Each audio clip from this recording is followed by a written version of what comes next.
भनौँ न चाहिँ अब हर्का सम्पाङजीको संस्कृति पार्टीको माटो अभियानमा तपाईँ एकदमै जोडतोडले लाग्नु भएको छ होइन।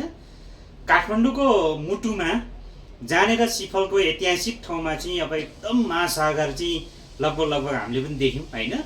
त्यो अभियानमा हजुर पनि चाहिँ अतिथि भएर पुग्नु भएको थियो।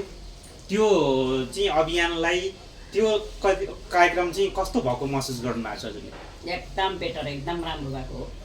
हामीले सोचेको भन्दा राम्रो भएको छ। हजुर हजुर। अब यहाँ मात्रै नभएर धेरै ठाउँ राम्रो भएको छ। अहिले हेर्नुहोस् न, उता पूर्वतिर जता जता चाहिँ उहाँले कार्यक्रम गर्नु भएको छ त्यहाँ टनाटन मान्छे आउनु भएको छ। किनभने एकचोटि भाषण सुनौँ न त, उहाँको भिजन सुनौँ न त भन्ने किसिमले आउनु भएको छ नि त होइन। तपाईँहरूले चुले निम्तो गरेर बोलाएको त होइन नि यहाँनिर? चुले निम्तैले त भने होइन, तर यहाँ प्रोग्राम हुँदैछ त हामीले भन्नु पर्यो नि त। सामाजिक सञ्जालको घरमा यत्रो मान्छे आए, यो ठाउँमा प्रोग्राम हुँदैछ है भनेर चाहिँ त अब त्यति खबर गरिदिने र ठाउँ लोकेसन दिनु त पर्यो नि। मैले त्यति काम त गर्नु पर्यो नि त होइन।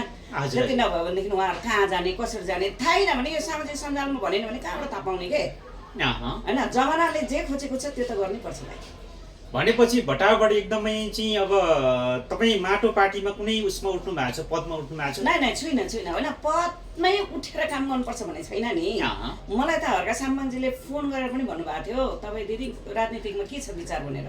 तर मैले उहाँलाई पनि त्यस्तै जवाफ दिएँ। र अस्ति हाम्रो यहाँ सचिव भाइले पनि मलाई फोन गर्नुभएको थियो दिदी एक ठाउँ बस्नु पर्यो भनेर होइन। अब आफूले सकेको काम गर्ने हो होइन।